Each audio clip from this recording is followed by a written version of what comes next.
Hello everybody, welcome to the third tournament of the UD6. I'm joined by Michiko. How are you doing? I'm doing fantastic. I'm happy we nailed the intro for once, though maybe I shouldn't call it before we're done. We got we got a pretty cool game coming up for this week, and we got an announcement of not one but two games at the end. So if you're if you're excited about what's to come on UD, you're definitely going to want to stick around for that.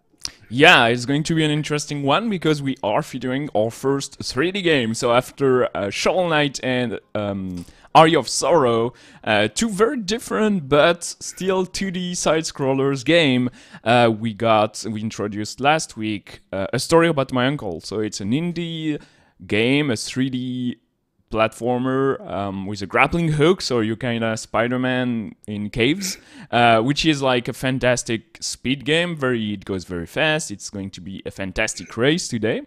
And yeah, announcing two games, and we are going to get into the half section of the UD. So maybe we are going to see some shorter games, which some runners are expecting, and some weirder games because we got our standard platformers and.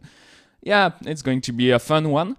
For those who join us and maybe came here because of the bingo Super Mario Odyssey triple bingo race, UD is a competition learning 10 speedruns in about like 5 to 6 months. We start with one game per week announcement, so we are on the third week, so we are going to announce Game 4 and Game 5 because there are few exceptions to that rule. And yeah, the runners do practice the runs for all the duration of the events. And we have three major tournaments coming in July, August, and September, where the best two runners of each tournament will qualify to the grand finals, and the four best runners of the entire UD are going to play live in France in a movie theater.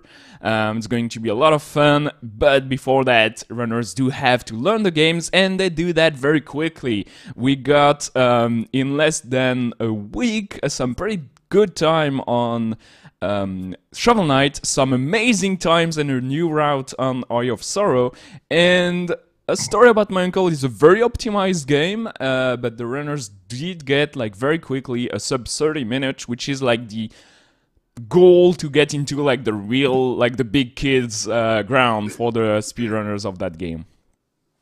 Yeah, I was pretty surprised. I thought this was going to be the kind of game to trip up some people, and maybe it did to some degree. Looking at the top times submitted here, at least in the top 10, I'm of course I expect to see your Mel West and your Devil Tifa, who seem to be able to do just about anything very well. There's a lot of names here that we didn't see: Shovel Knight and Castlevania. So this game, obviously a different kind of game, appealing to different sorts of players and their different strengths and weaknesses. But I'm seeing names I recognize from UD competitions, and even if these players have different strengths, to get under that 30-minute mark, you said four players have got onto the 30-minute mark as of this point, with several more right on the precipice.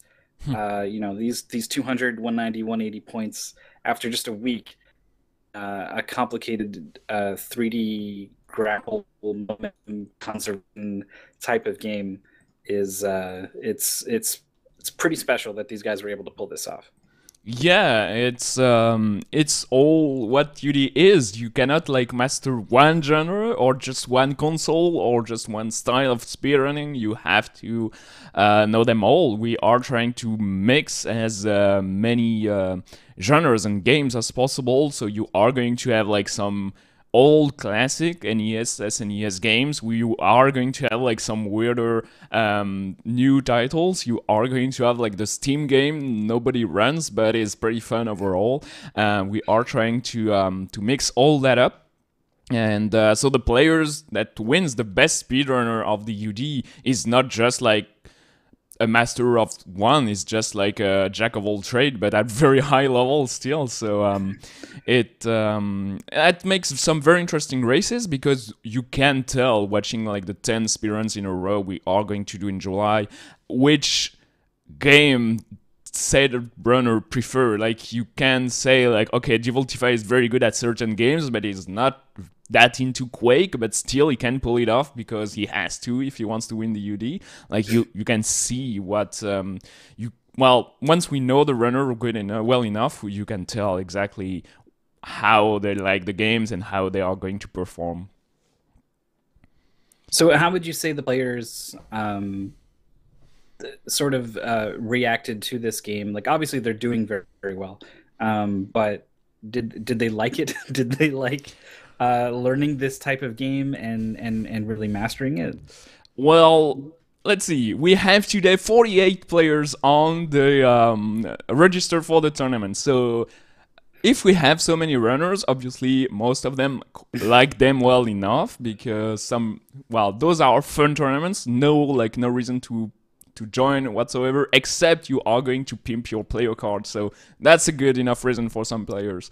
But yeah, it's a game with issues. Like the game itself is made in 3D in Unreal Engine, so you are going to have like some imperfections, some rocks you can get soft lock into, some slight stuff some players really dislike, which I understand completely fine, and you have some players who dislike completely the 3D platformers. Some prefer like shooters like say Quake or Doom or Half-Life. Some players are not really into the rules the community made for that game because it has some very specific rules. We are going to talk about that during the race, I guess. And yeah, so it's a mixed bag. It's less like, Shovel Knight, everybody liked it. Eye of Sorrow, some players disliked it just because it's hard to learn, like it's a long round. This game, some people are very into it, but dislike the rules. Some people are not that into it, but say, hey, it's a story-driven game, so it's quite easy. You have long cutscenes, so you can take deep breaths during the speedrun and stay focused. So yeah, it's I don't know. It's not perfect, but it's good enough for some people. They can't all be there's the games need to be, there's a lot of criteria for a game being chosen for this. A lot goes into it. They can't all be as fun to play as Shovel Knight. They test you in different ways, and the players have been tested. We're getting a look at I think these are the players we're going to have on stream today. I guess, yeah, so we got Junt just before and Divoltify right here. So the bar we are looking at today is the green one, A Story About My Uncle. So full bar means 200 points, which is almost there for Divoltify. And what's going to matter for the players is that they want their bottom bar of as full as possible. So we can see that Divoltify and Eye of Sorrow kinda underperformed, but that's because like he practiced the new round this week. Grinsvant, not so into Shovel Knight and Eye of Sorrow, but really into A Story About My Uncle apparently. So that's what I was saying, like some players prefer A Story About My Uncle compared to the others. So once again, some people do like anything, and that's a good sign, because if runners of the UD were to like all the games, or were all together preferring one games, that would mean like the selection failed to me. We want some people to like anything and some players to dislike at least one game. If you like all the games, well, it's too easy for you, I guess. So yeah, it's an interesting selection of players that are very good at sub 30 minutes on that games, and some players that are maybe going to struggle a little bit, that we are going to show on stream today. But yeah, 48 players on that race, it's a good number. It is a good number. Despite what we were saying about how players may be feeling about the game, I feel like that's more than we had for our previous Saturday tournaments. That's at least for Aria. Yeah, on Shovel Knight we had like 78 players, and Okay. 68 of them did beat the game in time, so that's like huge race and huge success for the game.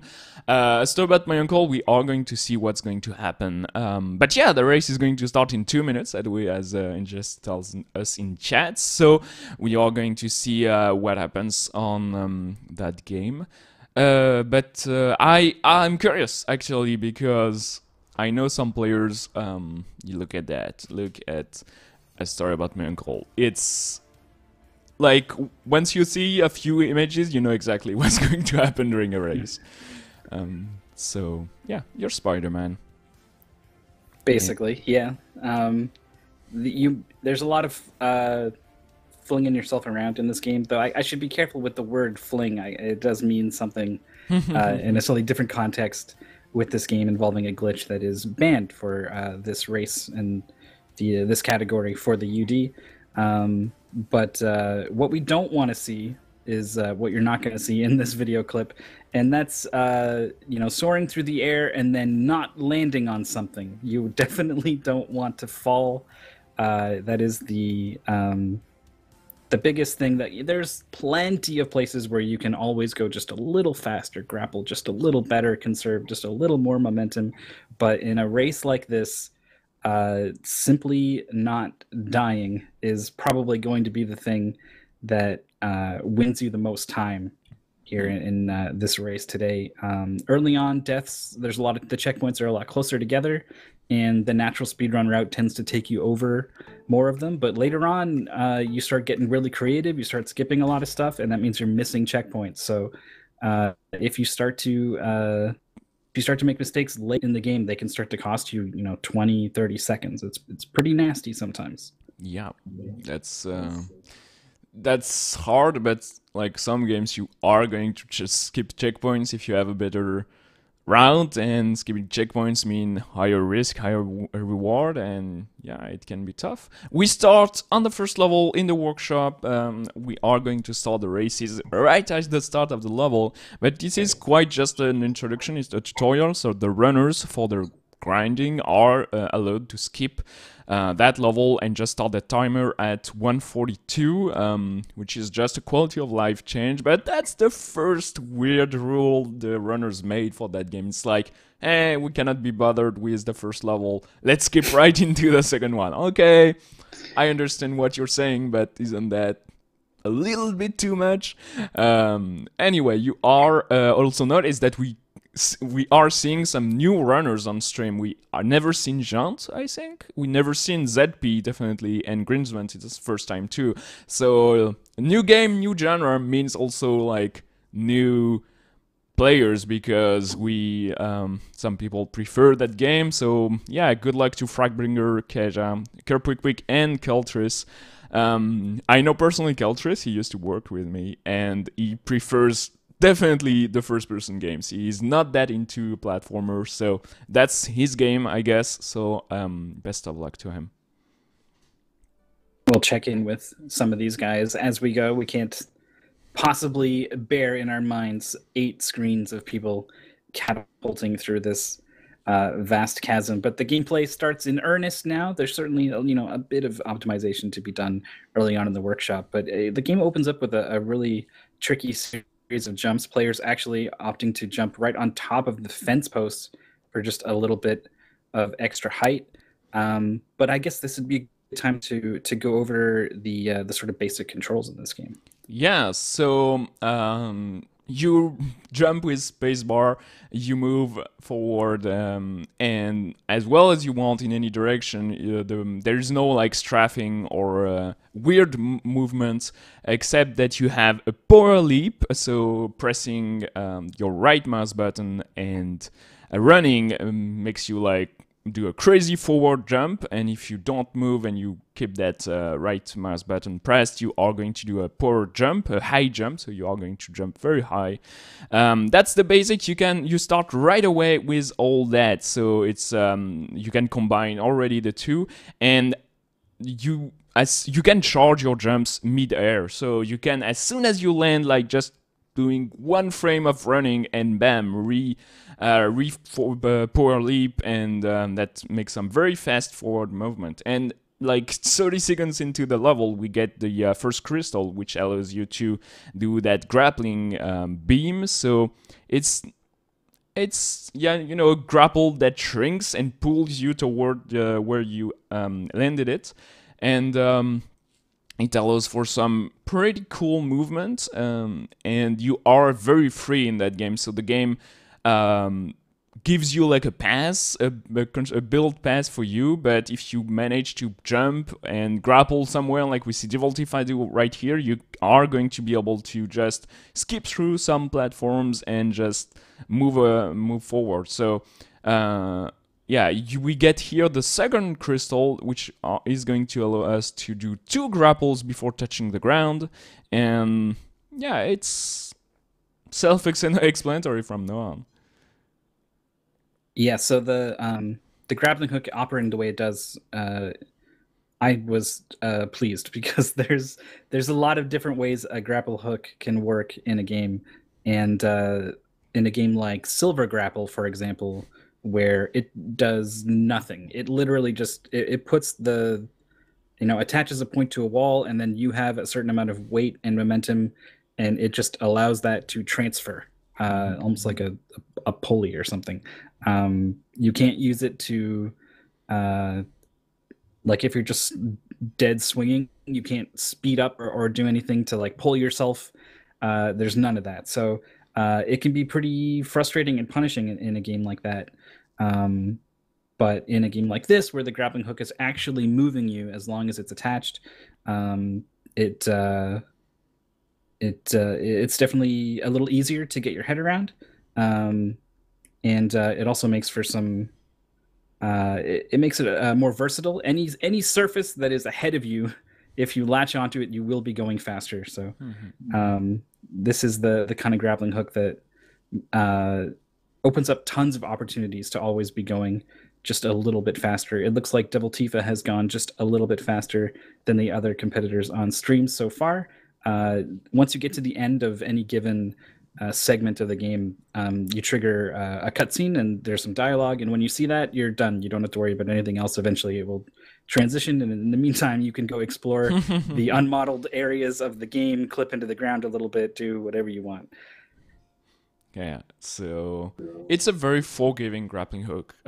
It's way easier to use than any Metroid Prime grappling hook, I'd say, and it's way more forgiving than any, I don't know, Silver Grapple is a good example. I love that game, but yeah, if you grapple, you're like King Arthur in Ghouls and Ghosts using your grappling hook. If you are dead, no movement, you are going to fall to your death, and that's it. So it's a very nice way of doing things. It's a bit weird because like you use your grappling hook and the shrinking of the grapple beam to pull yourself and just like sling you forward as fast as possible, and sometimes you are even going to clip slightly into the models of the rocks, and it's going to push you even faster. That's what the runners call edge boosting, and that's what Devoltifa is trying to do right here, just getting the edge here to go as far as possible right into the next section. Very nice here.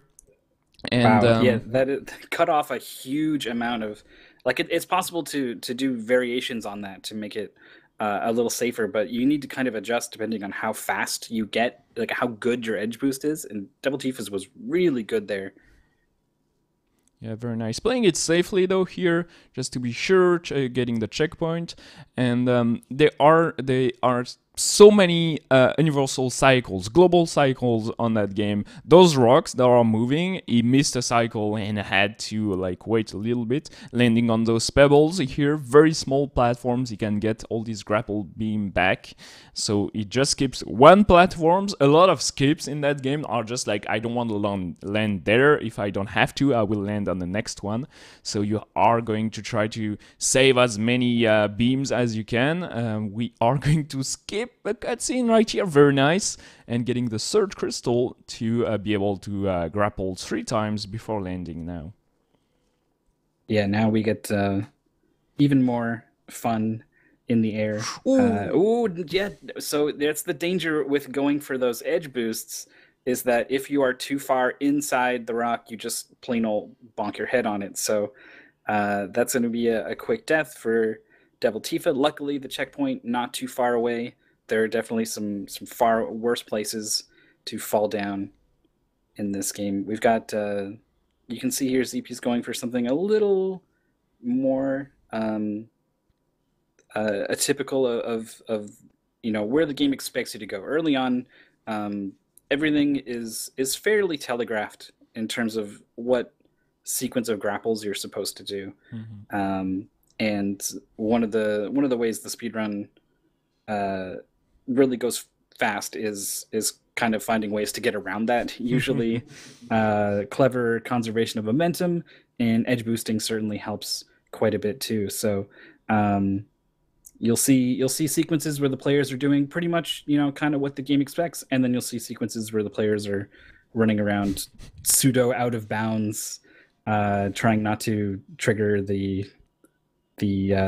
terminal fall, warp you back to checkpoint condition, or refreshing their rocket boots by standing inside a ledge or whatever. So we'll see some of that in a little bit. For now, we're in the chasms that are they're very dark. They're very dark. Yeah, so we are in a cave, no lights, and if you know exactly where the rocks are, you can just do exactly what ZP is doing right now, and is trying to skip a huge section. So the caves are like two huge empty spaces that are linked with multiple ways, and the game expects you to do like S's between those two, and if you just stick to one side and you burst forward, you are going to skip half of the game, like literally half of that level we are never going to see.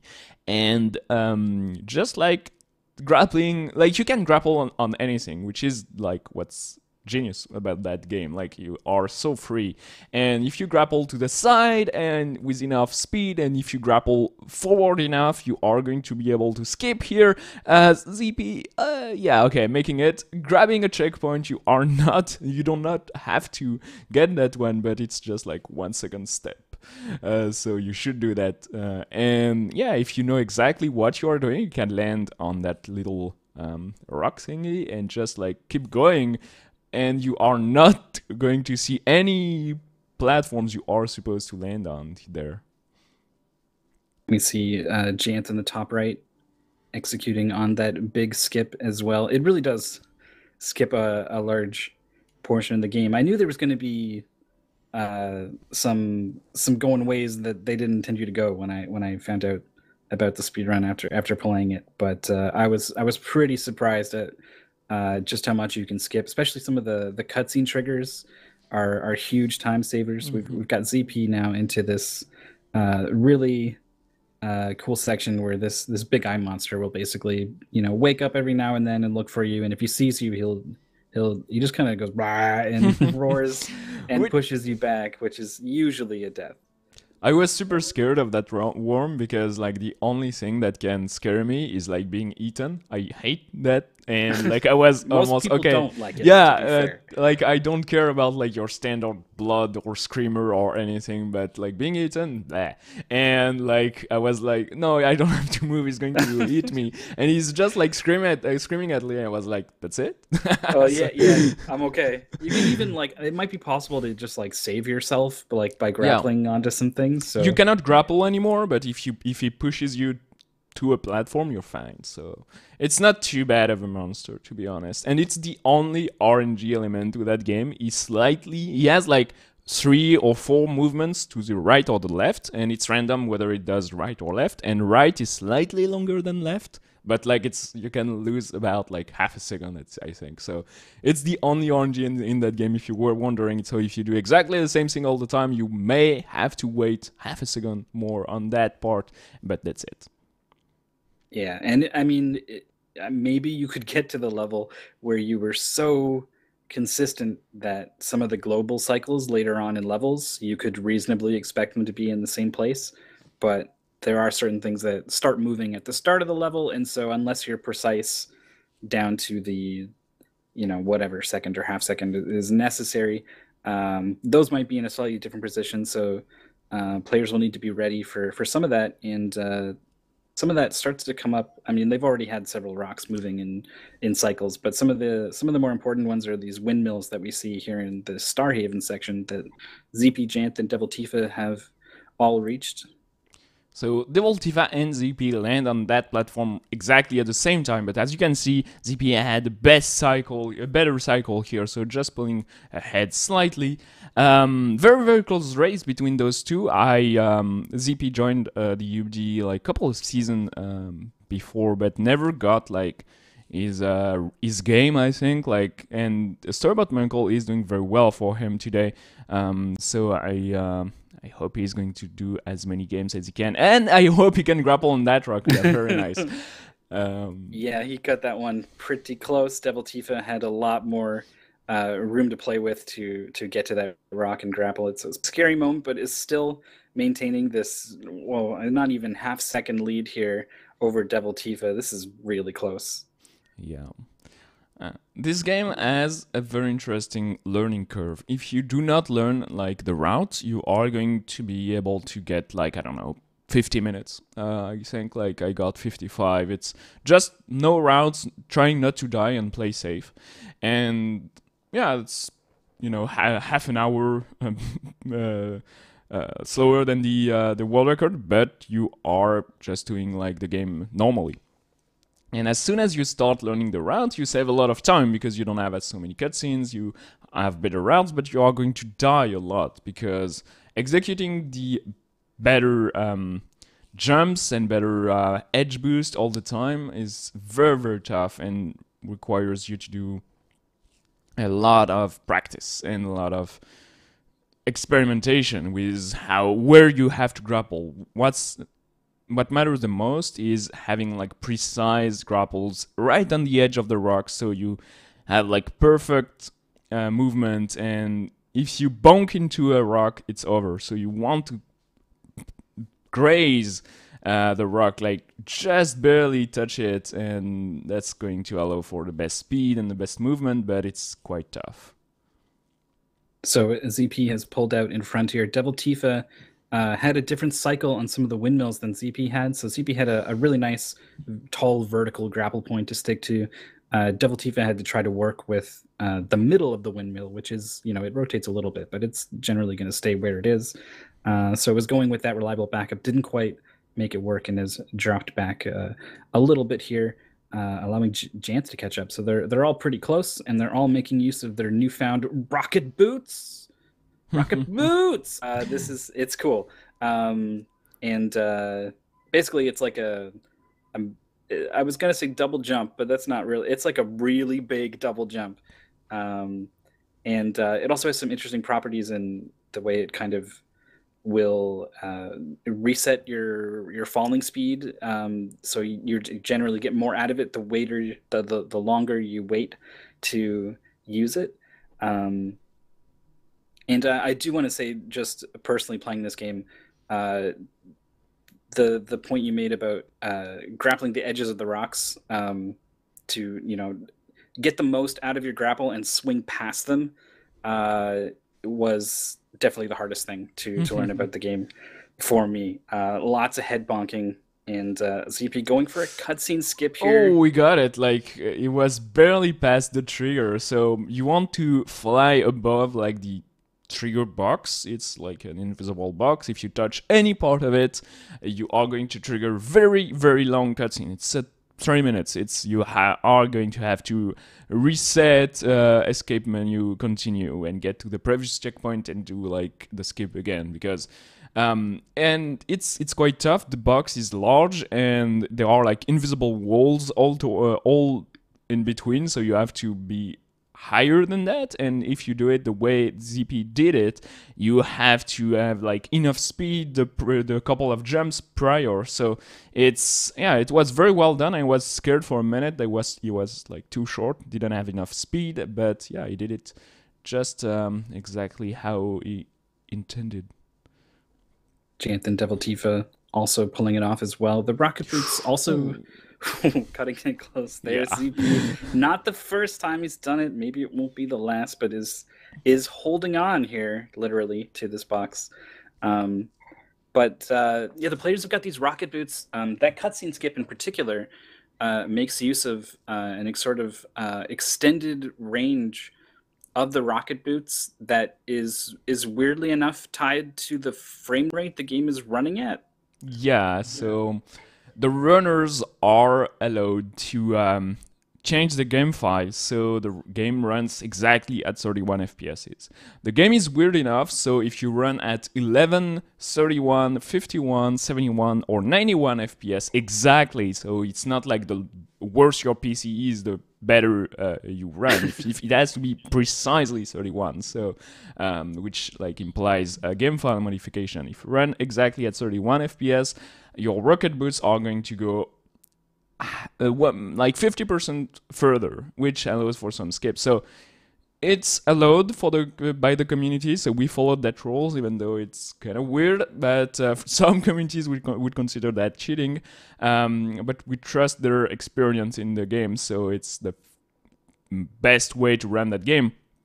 And if it's exactly 31 FPS, 50% better rocket boots, which is like a huge upgrade for some jumps. It doesn't save as much. I cannot stand like 30 FPS games, so I just run at whatever my PC can run the game at, and I have to do like, I don't know, maybe I'll lose about 15 seconds, and it makes some jumps a bit harder, but that's it. And that's why all the runners are streaming at 30 FPS today. But it's weird. It's interesting. It makes you rethink what's good for speedrun, what the rules are. SDA would probably would not have approved of that, but that's what's fun about like the new, like the more modern speedruns is you can, like, the community decide what's best for the games, and the UD try to trust them on that. So it's, better rocket boots. What, you cannot go wrong with that phrase, I guess. So it's okay. Oh, Grinsven, I think I don't know, just like let off the button or something, but disconnected the grapple there far earlier than intended. This boost looks a lot better. Yeah. There is an alternative to this cutscene skip where you drop between. Oh wow! I saw It's he good. hit the invisible wall there. Yeah. It dropped like very vertically. I was scared, but yeah, it did it just fine. But during this time, like Devil Tifa, ZP, and Gent have about like a 5-minute lead, which is quite a lot. And entering those ice caves, which are the best level of that speedrun. Oh, and Tifa taking a huge death here, starting all over the level all over again, going back from first place to third place, sadly. Yeah, the ice caves were definitely my favorite part playing through the game, and I can totally imagine why that would still be the case in a speed run. Though they do try to take away your rocket boots, and that's mean. But speaking of rocket boots, Devil Tifa is showing us here by landing inside that thing. You do technically count as standing for a little bit, and that means you get more rocket boots, so you're able to grapple up onto this rock. We need rocket boots back again, so we're going to land on it and boost again. There's a lot of this going on, a lot of large skips in the ice caves. Right off the bat, actually, they totally ignore a really cool section where you're supposed to go grapple off some floating boxes, and you drain a crystal, and that makes the boxes fall, and now you need to go back while they're falling. And I was really looking forward to seeing how players handle it, because it looked like the boxes were pretty much random. And then I found out you can just skip the whole thing, so I was a little disappointed. Huge relief for me, because as a player, it was maybe the harder section. I felt like you had to go slow, and I was like, I do not want to optimize that. And then I saw the tutorial for the speedrun, and I was like, okay, great. That's genius. Yeah, it's pretty clever stuff going on here in the ice cave. A lot of just like landing on things that you kind of aren't supposed to land on, and that will give you all your grapples. But the biggest thing I think is the rocket boots here are really being put to use to skip some things, especially in the sequence. I think ZP's already there where you're in a sequence where you're not supposed to have the rocket boots anymore. It's a very vertical section. Yeah. Oh, And careful not to go too far. when you do need to, this is where you repair your supposedly broken rocket boots and you get them back. And then you have this big open section with this ice that you can't grapple to. So you're kind of relying on the rocket boots to get around here. But that vertical section, when you do have the rocket boots, is absolutely trivialized. You blow through it, and we're going setting up for a really big skip here with CP. Once again, using the rocket boots to land on something, just this little weird ledge down here. Yeah. Oh, barely. Okay, you made it. Oh I was man, scared. So you have like a tiny triangle of texture you can land on. Anything around that, you will just slip and fall to your death. But the game is like there is no difference between like a intended platform and just the texture around you, which I like a lot in a 3D game. Like they did not like made invisible force the walls and way. slippery Yeah, slopes exactly. all over the place. Yeah. So that's very cool, and that allows for so many skips in that game, which and that's what I like about that speedrun because going the intended way is cool enough, but you are going to be bored because it's an easy game. It's really a story-driven, cool exploration game. You are supposed to go look at for some secrets and stuff. There are some small challenges if you want like the all achievements and stuff like that. You are going to have to go through some levels with as few grappling hook as possible, as few jump as possible. But if you just play through the game, it's an easy experience. But those skips makes it so much more interesting in a speedrun to me. So yeah, thanks to the dev for saving their speedrun, allowing for some cool platforms on the side to be taken advantage of. ZP into one of my favorite sections of the ice cave. Anytime you have this draining the crystals to refresh your grapples sort of sequence is generally uh, very just fun, just straight up very fun to do. Not too much going on in terms of optimizing the speed run. You kind of just want to be going as horizontal as you can and minimizing your vertical up and down. But those are some of my favorite parts. I wish there was like a mod or DLC for this game that just randomly generated Hmm. a course that you just had to react to, and I think that'd be pretty cool. But we're at the end of the ice caves, which is more or less the end of the game. Yeah, so we finally find our uncle, which is what we were looking for from the beginning, and we have like this long cutscene, and then we trigger the credits, and we have like a little epilogue, and that's it. So in like 4 minutes, ZP will be done with a very very good time. If he's not sub 30, he's very close to it, which is like fantastic. Once again, like those are very new runners to the game. We announced the game last week, and the Wii U is long, so you are going to be able to practice it a lot. But being so good so fast is very very cool. Some runners do learn slowly and still like pull off some amazing result in the later tournaments, but yeah, we congrats to ZP Prosper, the realization guy.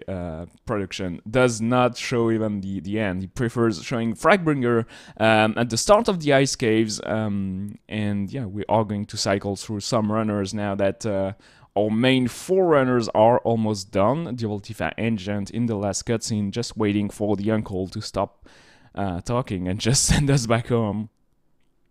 Yeah, I was a little disappointed with the ending. You meet your uncle and he's like, "Oh, hey, it's weird that you're here, but hey, uh, it gives you the background info that you probably figured out on your own already about who these people are living in these caves." And then says, "I'm gonna go home now. You can come too. Actually, wait, I'm not, but you can go. Bye." And then it was over, and so it was a bit of a letdown here at the end. Though there is a really sweet moment that we don't get to see because it's after the end of the game where you revisit walking through your uncle's workshop that you did at the beginning of the game, but it's however many years later you're grown up. um, and you have like a you leave a letter to him with like a photo of you and your daughter who you've been telling this story to in the whole game. Oh, that was nice. I like that. It's a bit Yeah, cheesy, but yeah, sure. it's well put together enough. It's not the best written game. It's not like the character design is not the best either, but you have like a sweet story, good, cool gameplay. Everything like fits together nicely, and it's a cool game to have in the UD because after Shovel Knight and Eye of Sorrow, I feel like a sweeter story with like some cutscenes and some relief, and yeah, it's a very different game overall. It's very nice for everybody. The game actually is it's half off right now on Humble Bundle, and it was pretty cheap to begin with. I think it's probably only like $6 or $7 or something. So if you like what you see and you want to check it out, and maybe you will even want to try speed running it, maybe you even want to join UD6, you can absolutely do that. The low entrance fee of, of $6.49 or whatever it is. Um, this would be a good time to point out though that we're still pretty early on here. We're what? This is the end of week 3 Yeah, the end of week 3, of so week there's 28, I think. 28 weeks. Yeah, so Yeah, it's a long process. There's a lot going on. Certainly, you've got some catching up to do in the long term. But this is going to be going on for a while, and even you're welcome to participate in whatever way you want. If you're not interested in doing the full decathlon and competing for the grand prize of the trip to France to play live in a theater for a couple hundred people. Um, if you want to just come out, maybe get into this game or any of the others, like the two we'll announce at the end of the stream, you can absolutely do that. Get involved, meet some people who are learning the game as well. There's a lot of good stuff here. yeah, it's a good way if you are already a speedrunner, or if you've never done speedruns, if you want to try some games out, it's a very cool way of doing so. We have very various ways of joining the UD. Some are here just for the community, some are just here for the tournaments, some are just here waiting for the shorter games with the very easy world record to take. It's like up to you what you want to do, but yeah, if you want to join some races, I try to set up events on each Sunday, Thursday, and we have the regular Saturday tourneys. So yeah, it's going to be a lot of fun, and it's just beginning. It's like just 3 games out of 7. We are going to announce a game 4 and 5 later on today. But if you want to join, maybe it's the best time because it's going to be shorter games. We announced like the big long games already, so now it's like the easy short games that are coming. So maybe you will enjoy them. We see a lot of runners on stream. Fragbringer almost done. Grandson finally done. He got like not so good of a run. His PB is just 30 minutes, and he's going to get like 36, it feels like, so he's going to be disappointed, sadly, I feel. But we are doing 2 races in a row today, and the best runners of those 2 combined times going to get like the first place of that tourney. So I hope he's going to do better. He's warmed up now. We've seen on the previous 2 tournaments that players get better times on the second race, which is fairly normal, I'd say. Yeah, I mean, I think there's definitely some people who, uh, get the nerves out and come back and play game number 2 closer to the way they would in their practice. Um, but I would have thought that there would be, also people who maybe get kind of burnt out after game number 1 and aren't quite feeling it the way they are in game number 2. But it seems that that first group of people is a lot more common because it was pretty much across the board on Area of Sorrow. Run number 2 had higher numbers all the way down the leaderboard. So I fully expect Grants to come back and do better. The same way I expect probably a lot of people to do so. Mhm.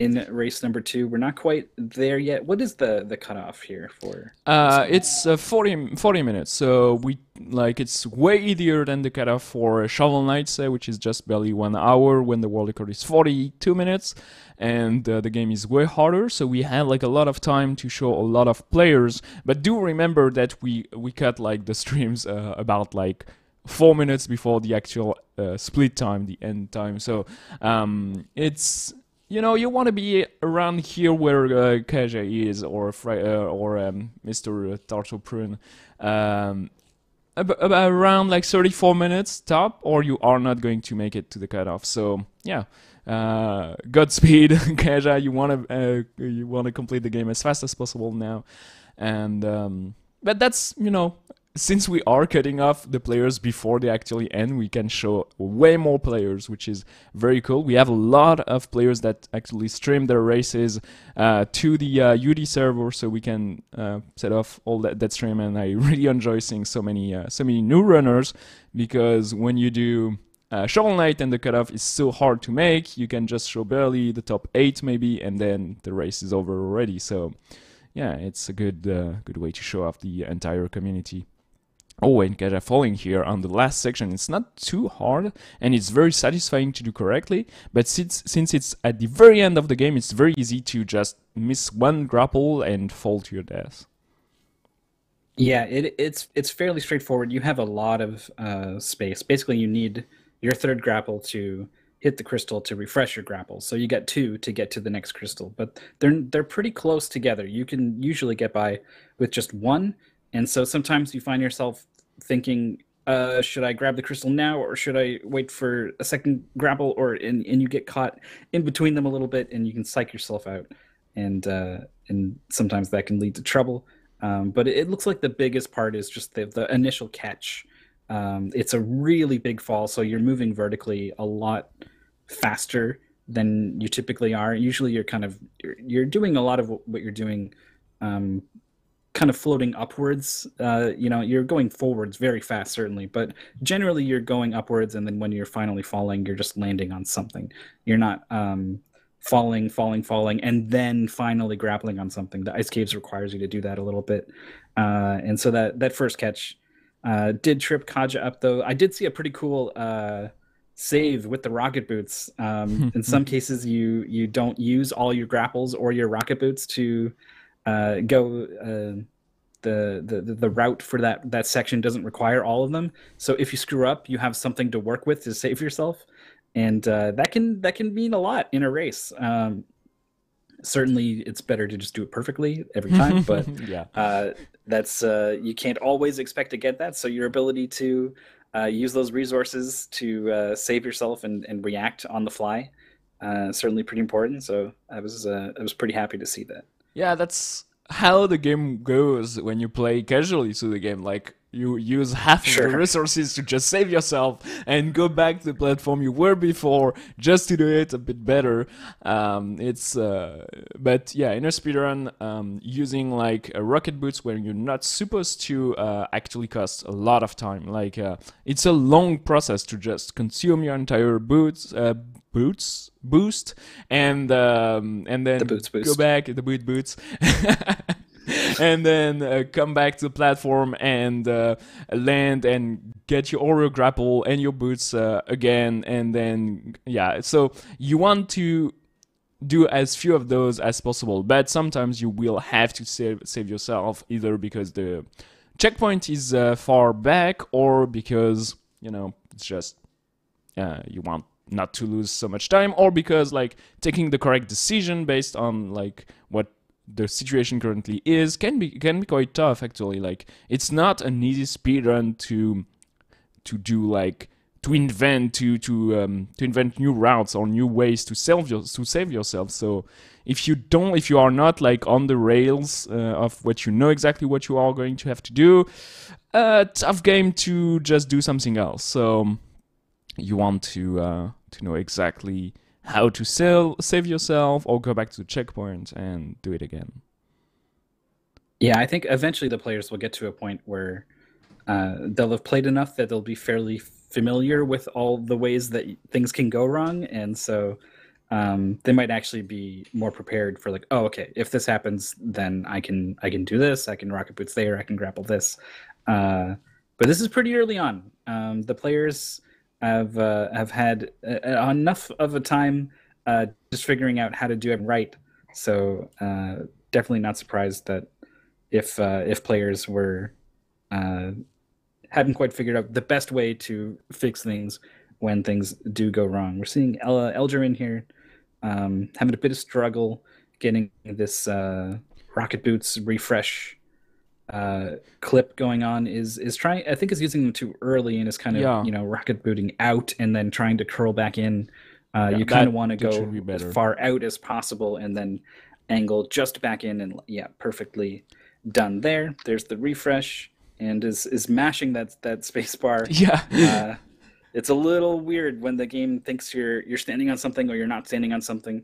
Um, Actually, now that I think about it, I wonder if Eldrin's maybe not doing the 31 FPS. The rocket boost had to refresh the rocket boost there. Um, Even if you're doing like 31 FPS, it can be quite tough to get like that in just one boost mm, because it's tight. It's tight. You want to have the correct angle, and the game has some pretty interesting.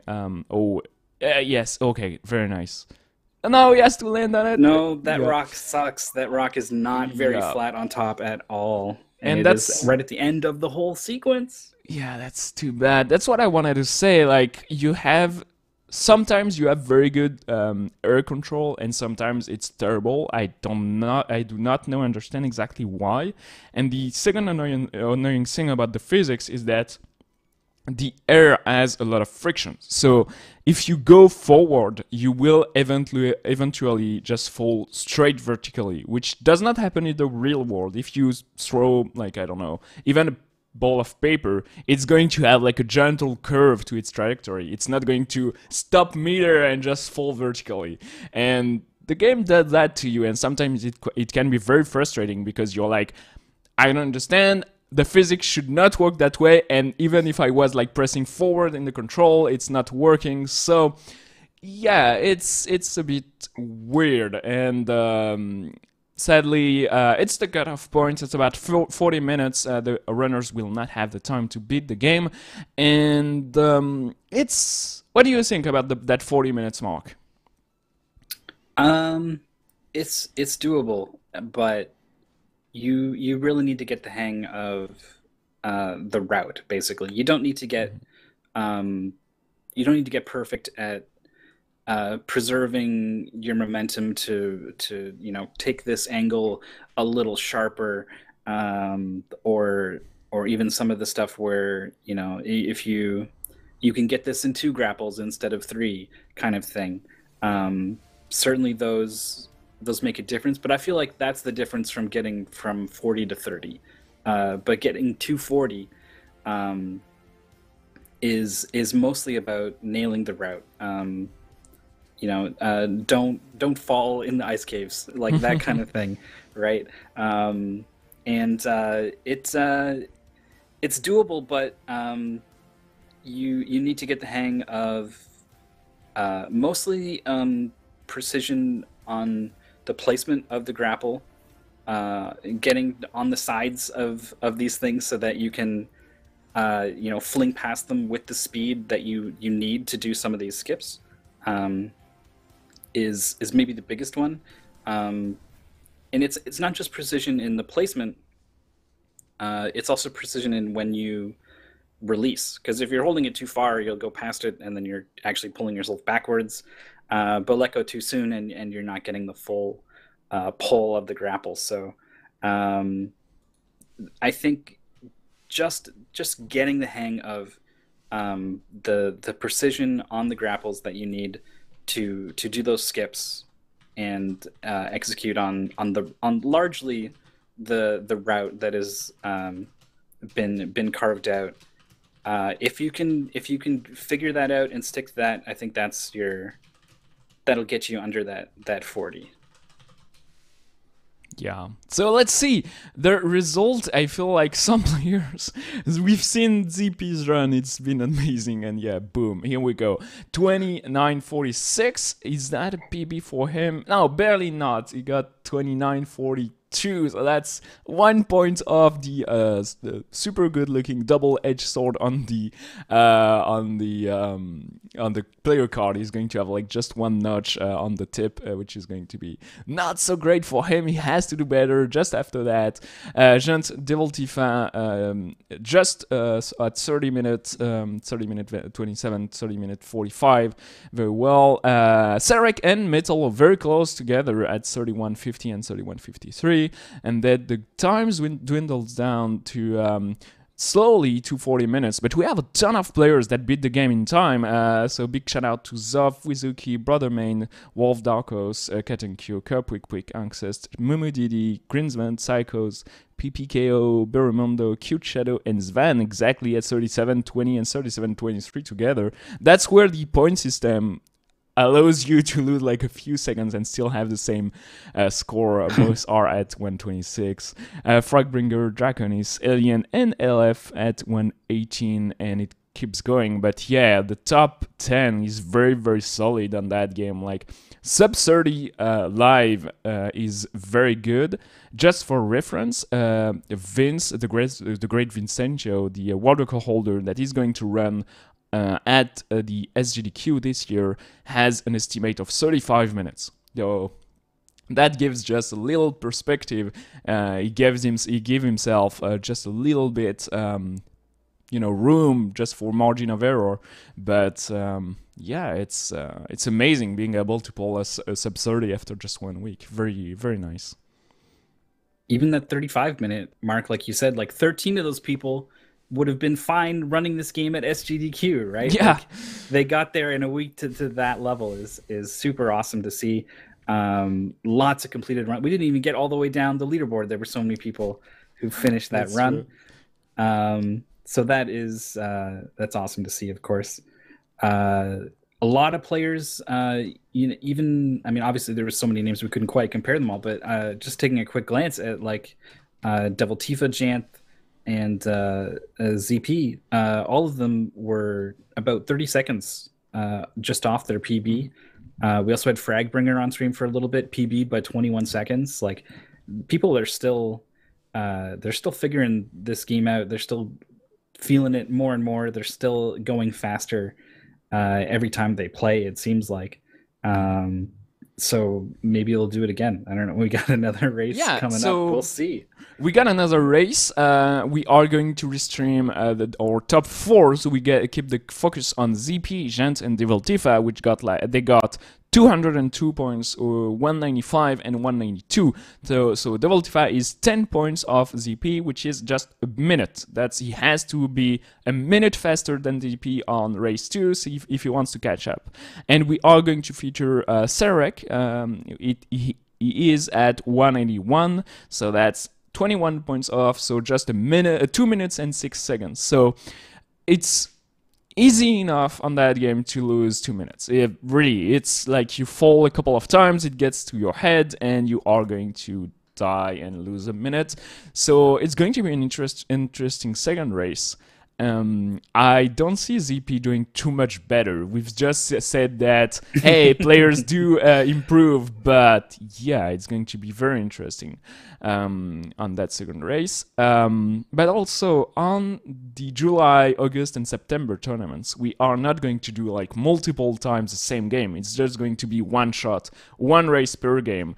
And I hope the runners will have enough time and will practice no reset runs, so they are confident enough to do like all the games in a row without too much of a warming up. They are going to be able just to set up their game for a few minutes, but they are not going to be able to do like full runs before the race starts. So it's going to be interesting. It really is. I hope the runners will have a good second race. It's going to start in just a minute. So yeah, it's an interesting one. Story about my uncle. It's an easier one than Shovel Knight and Area of Sorrow, and for me it would be the the end of my UD career. Like I'm very bad at those games. To be honest, like I'm terrible. It's awful to get sub 40 for me, but you know that's a game. It's not for everyone, Yeah. for sure. I was surprised at I thought I would be absolutely horrible at this game, but I felt like I was really getting the hang of it. I haven't put too much time into actually learning the speedrun stuff, so like maybe I will find myself a little more out of my element once I really start pushing to go for like, it's one thing to play checkpoint to checkpoint through the game. It's another to go for some of the long distance grapples that and sequences that you do in the speed run. But I thought I would be struggling with, where am I standing in, where am I in 3D space relative to these objects? How far away is that rock really? I thought that was going to be a big problem for me, and I wasn't really having much trouble with that stuff, except for Starhaven. There's a lot of things you don't actually reach in Starhaven, floating out that are like they're gigantic rocks, but they're so far away. So you feel like, am I heading that way? Am I going to that thing? And I'm looking at it, and like I would actually like move back and forth like WS, and see how things moved, and was like, that is not moving at all. That is very far away. That is in the background. That is not where I'm going. So there was a bit of that. But yeah, I'm definitely. I thought I would be with you and totally like, oh man, screw this game. But I think I'm into it, and I'm probably gonna. I mean, we're gonna announce 2 games after this once we dive into it, and I'll probably shift focus to that. But I would like to revisit this one and start to get my feet wet in the actual speedrun a little bit, much like the players are doing right now. Yeah, so they're back at it. We just got the little introduction passed, and yeah, here we go. They are right already into it. All of them nailing the first few jumps. You want to go as fast as you can because you want to get that cycle. Sarek barely missed. Oh, he has a backup. That's an awesome backup, and nice. I didn't know about that. Very cool. That's why I love the UD. Some players find awesome ways to go, and yeah, they have all the same. Oh, ZP failing. He missed like a very slow cycle here, sadly. So Yeah, this is one of those costly parts because those platforms not where you need it to be. So you're forced to wait here just a little bit. So we've got an early setback for our winner of the first race, ZP. Is going to need those seconds to compete with a lot of these other guys because they were all quite close towards the end. I love ZP's little avatar. That's the UD2 logo with just eyes on it. It's very cool. So ZP, yeah, has to catch up now, but we'll see what he does here. So we have like a small OB section exactly after that jump he's doing, and Devoltify is already into that. And if you fail that part, you are going to lose almost as much times as it would have saved you. So you want to be precise, and that truck can it's very shallow. You have like a few square feet of like space you can land on, and it's like if you just move forward a little bit you are going to be screwed. But very nice being able to grapple that rock from very far away and landing on top of it. So he's like a few jumps behind Evil Tifa right now. Very nice. Yeah, that out of bounds sequence is the most of the jumps are okay. It is that one specific rock where suddenly it gets very picky about where you can stand. And whoops, overshooting, but able to recover. There is a quick restart, though, that will put you right back on the checkpoint, and it kind of matters in a surprising way in a race like this, where your ability to judge, can I fix this situation with the grapples and jumps I have left, or can I not? And if you can't, you want to reset as soon as possible, or you're losing time. So Hmm. there's some split second decision making to be made on whether or not you hit that quick restart. Usually, you don't take so many checkpoints in a speedrun when you go that fast. So you think twice about it before pressing that R button or wherever you want to assign that that button. But yeah, it is a tough decision. Like making barely that cycle, ZP not catching the second rock. Oh, Sadly, yeah, he has to wait like 2 cycles now. That's a big time loss. So Jant is catching back up. Devil Tifa is almost at the end of the level. And remember, 1 minute. 1 minute is all that Devil Tifa needs to get that first place. So yeah, careful ZP. You have to nail the few levels that are coming towards you. But to be fair, the first level, Sanctuary, is probably the hardest. In a speedrun, you have everything is cycle based, so if you want to go as fast as possible, you cannot miss anything. And there are so many like skips and tricks because the easiest the level, the more rocks there are, the more things you can grapple to, the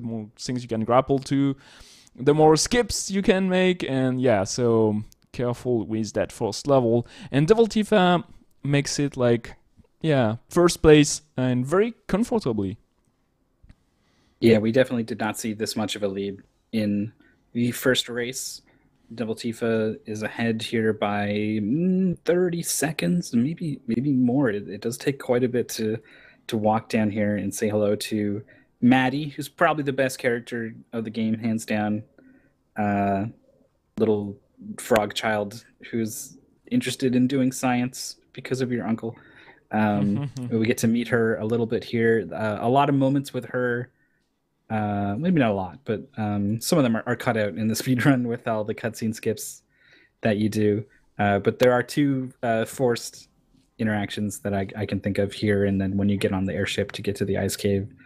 Um, so for now, we get to spend time with her. We get to stand on her head. We get to get close and peek directly inside the model of her head and do whatever. We're getting some weird the zoom in that Zoph is doing in the left is what is that effect where like the foreground zooms in but the background zooms out and it's messing with Yeah, my head a little bit.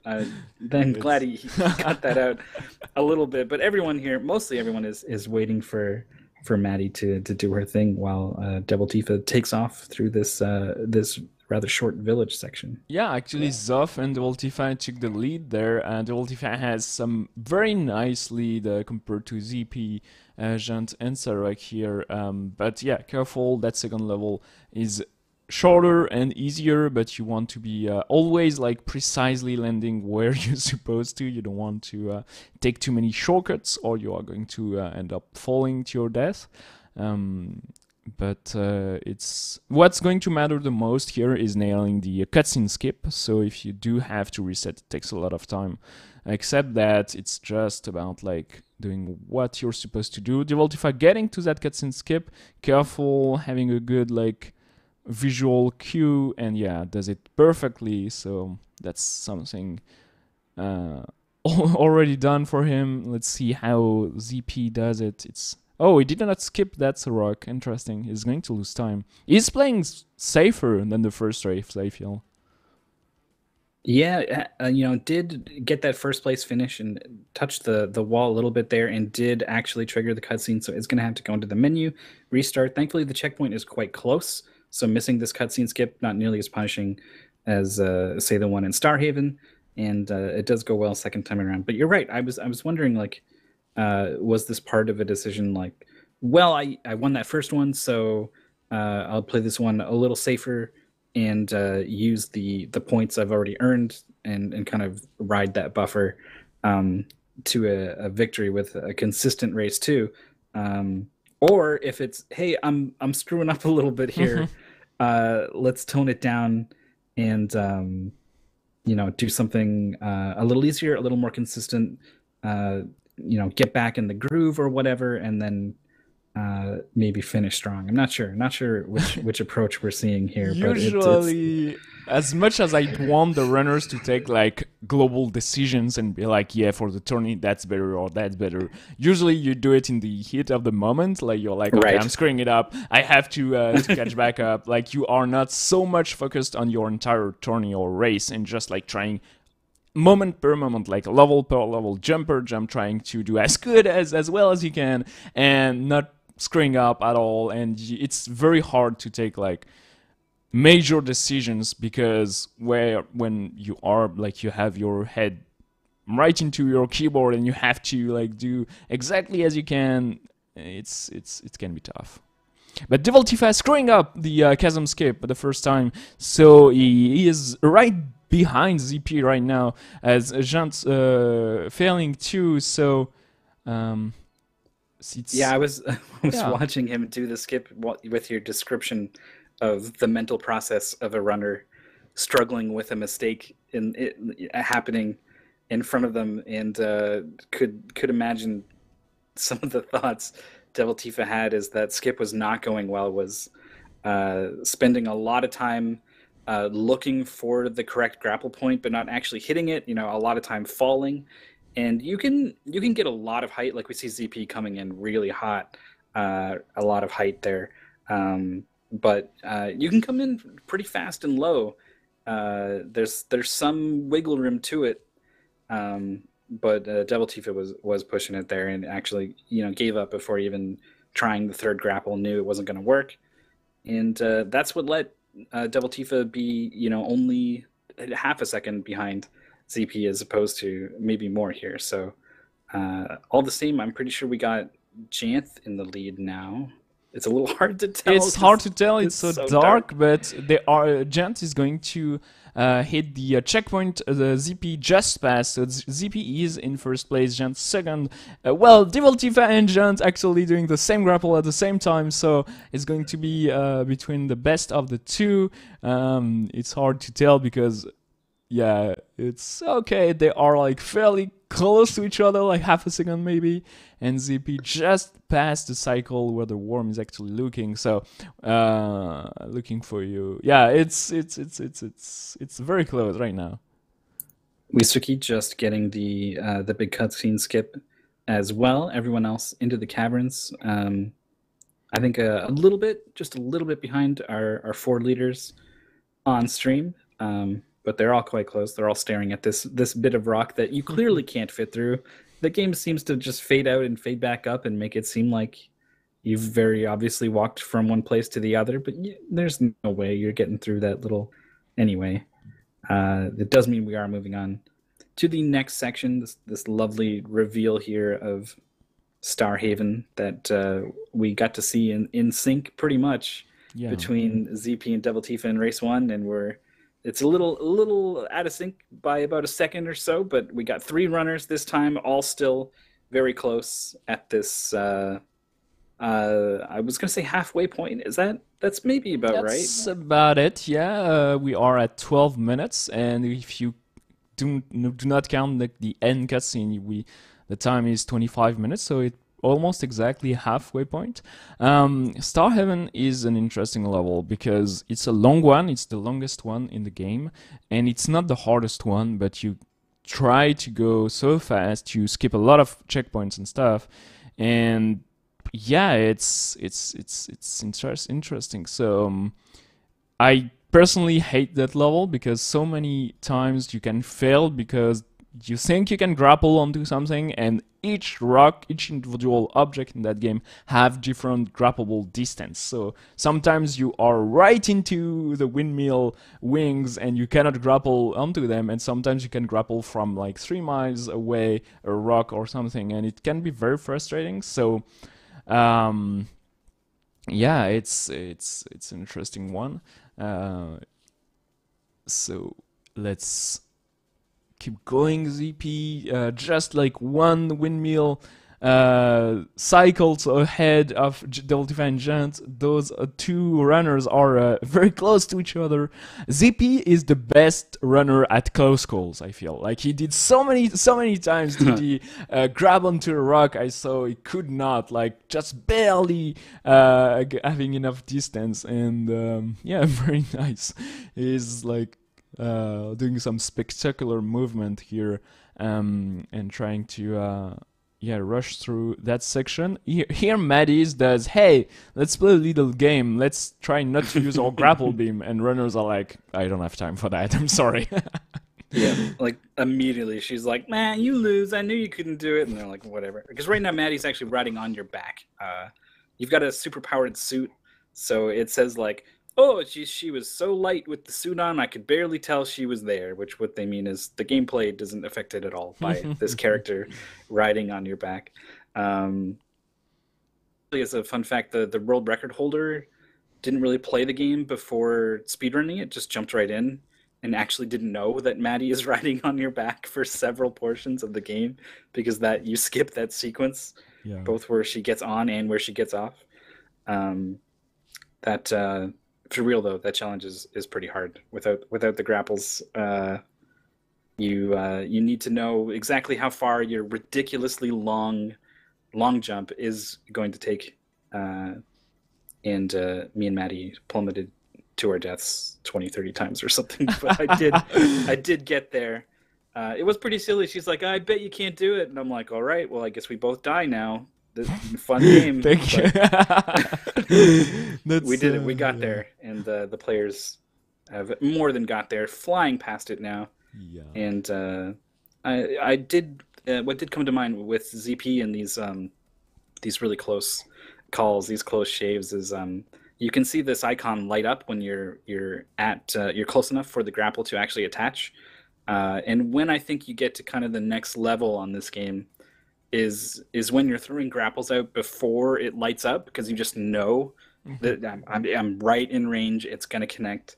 And I feel like ZP is kind of getting there with some of these grapples. Yeah. It's the most frustrating thing about that game to me. Like sometimes Ooh, careful. Yeah, he has still his rocket boots, and he has like 3 grapples because he landed on the windmill. Oh, he landed on the way down. That's perfect for him. Well, he's going under. Is he making this up now? Right, it's not. Yeah, it's not his normal route. He did something differently, but here he takes his checkpoint and is going back into known ground. So yeah, very well done. Like that's why I was talking about earlier. It can be very tough to make up some routes and some backup strats right on the fly. Like it's super easy on. Ooh, he's going to take the backup, so he's going to. What did he do there? He triggered a cutscene from... Oh, he's going to lose a lot of time, sadly, here, I feel. Yeah, he has, like... It didn't trigger the checkpoint because he did trigger the cutscene before he triggered the checkpoint. So you want to land close to the checkpoint, but behind the box that triggered the cutscene. So, okay, he has to maybe... Yeah, he's good now. Okay, back into it. All right. I think it might be that if you do the skip, you might not get that checkpoint. Like it looks like it's there, but it's not actually. I don't. So but I'll trust you for sure. If you fall, between the two like docks, you are going to get the checkpoints, and if you hit restart, you are going to respawn right above ground, so you can trigger your rocket boots and do the skip. So that's the easy setup for the skip. So just intentionally dying and resetting by triggering the checkpoint from afar. Or you can do it like ZP does it, and like having like the correct distance with your rocket boots to rush past the cutscene box. But if you trigger the cutscene, the checkpoint's done, so you have to actually like trigger it from a certain point. But feels like some runners did not even work on those easier strat and went right into the world record strat, and that's interesting. Yeah, no, there's a risk reward there that I would think that players would think about, but it seems like everyone was like, nah, man, going for the hardest stuff, going fast. But absolutely, there is a much safer alternative to that cutscene skip, and you have to get the cutscene skip. It is, multiple minutes watching that cutscene. Um, and canceling out of it and going all the way back to the checkpoint also costs you a big chunk of time. ZP falling for the second time. As you see, the frustration shakes back and forth on this windmill section.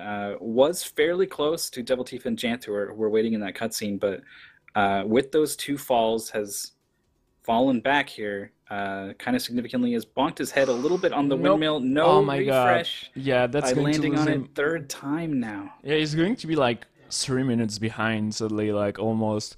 Those windmills are very hard to do correctly. Like they do not give you as much momentum as you'd expect from something that is turning and so big. Like those are huge wings, and you are so far from the center. It should like gives you so much forward momentum, and it doesn't. But yeah, Jant is first aboard on the what that like a ship, a flying ship, Zeppelin. a zeppelin. Yeah, it's a weird one though, with like Devil Tifa showing us the fish sticking through into like the board. This game has some very weird details to it. But yeah, you can commit suicide here. See the zeppelin leaving without you, and you still make it to the ice cave. So Jant is in first place. Very solid lead here. He does just have to save about half a minute compared to ZP to get the first place on that game, and he is ahead of Devil Tifa both now and was in the previous race. So he has a very solid lead to get that tourney win. It's getting it off to a good start here in the ice cave. The first thing you do to skip the section off to the right with the falling blocks that we talked about in the first race is you're actually grappling. Part of what happens is the cave shake and some things come loose, and it kind of reveals a grapple point right at the start. But you can kind of grapple to it anyway directly through whatever those rocks were. So it's kind of a blind grapple. The icon will light up when you find it, but you do have to look for it a little bit with your cursor. And then following up on that is almost right into the rocket boot skip with the rock that doesn't want to let you stand on top of it, but you absolutely need to stand on top of it. So pretty tricky section there that Jant has nailed to open up the ice caves. Is looking fantastic. Yeah, he's doing it like perfectly for now. Did not hesitate a second. And that's going to make a lot of ground for him. Devil Tifa is still right behind, so careful with that. You are landing on those rocks. Those are not OBs, like you are in the bounds of the caves, but you are like so not where you're supposed to be that it almost counts as. But you never, you can sometimes like peek through the fabric of the world and go see what's happening outside of the bounds, but the boundary of the game. But like you never go there. I don't know if it's not possible to go back inbound, or if it's not like interesting, or if no one like figured out how to grapple out of bounds. But I feel like maybe sometimes there will be like a huge skip that allows you just to, in the ice caves particularly, to just go out of bound from one point and directly trigger the end cutscene. That would be possible. Well, we've seen discoveries of that nature in UD events before, usually kind of disrupting the calculated point system a little bit. Suddenly the 200 points becomes a little more attainable. So I wouldn't be too surprised if something like that got found. This is there's a bit of jank with this game, mostly just collision with all the rough objects.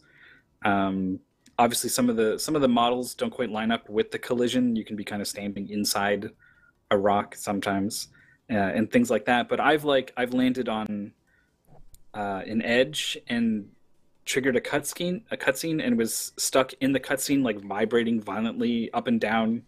So there's and definitely, like you said, being able to clip out of bounds is, I think I managed to get my head stuck in some places just playing casually. So uh, I wouldn't be surprised if there's some room to be explored, and if something like that gets found, I just hope it doesn't completely flip the competition on its head if it happens. I hope that the work that everyone's put in here uh, will still be put to use Yeah. come race day in the big tournaments in July and August. I mean, it's okay if it's found early on. Like the Eye of Sorrow round changed significantly this week, but we are still, like, as we said, very early in the UD. So first of all, if you want to join, if you like what you're seeing, like no hesitation whatsoever, you should join us. It's free. It's open to anyone.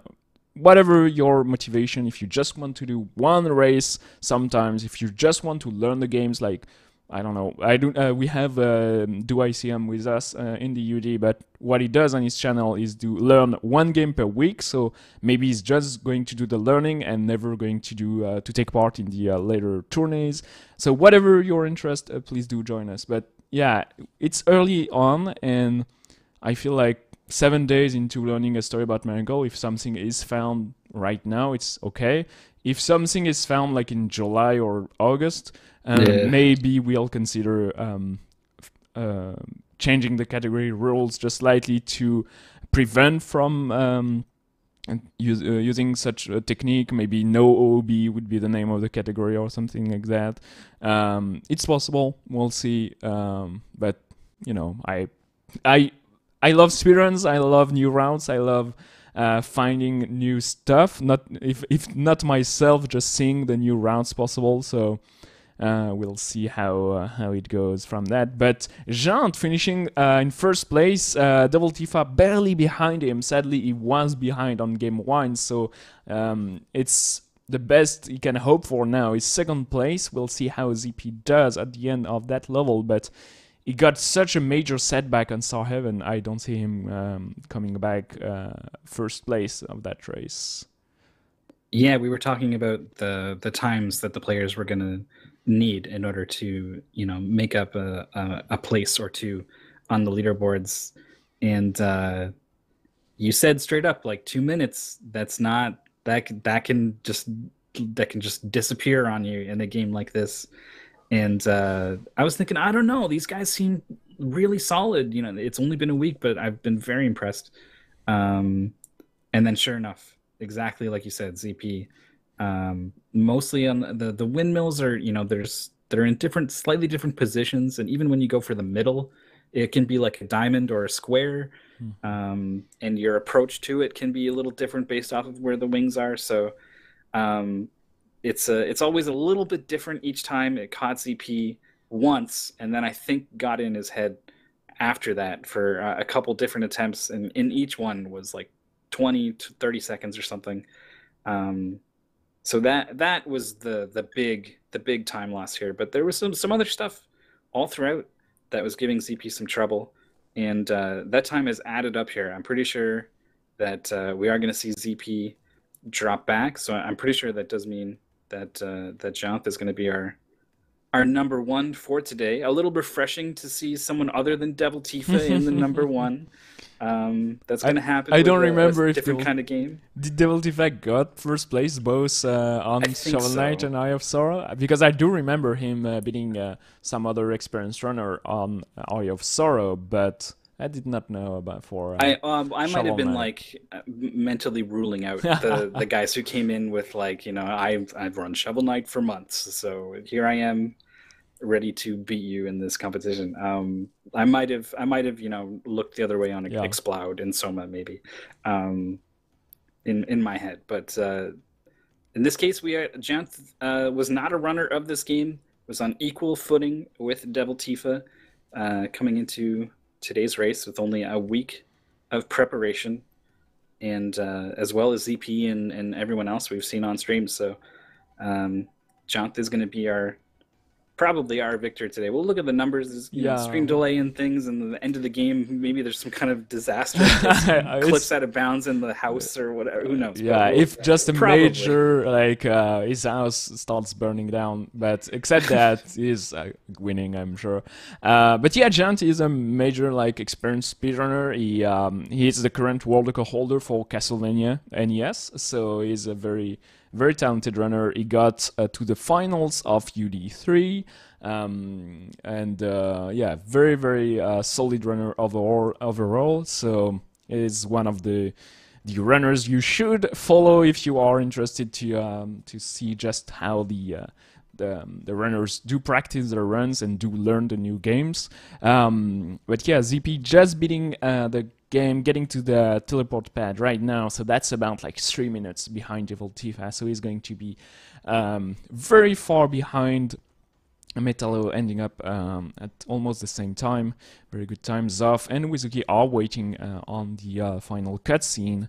And yeah, that's just a long moment where the uncle is talking, and with a different story, the community could have taken the decision to just end up the run when you first see the uncle, when the dialogue starts, or when you land on the pad, but there is some little gameplay on the epilogue, so the runners decided, hey, let's run the end section of the game. And as we see some new runners, Brother Main and Quick both at the end also, Ancest almost at the end, and Grinsven getting to that cutscene, so everybody finishing almost at the same time, but the time flies and you easily can end up like a couple of minutes behind. Ooh. Yep.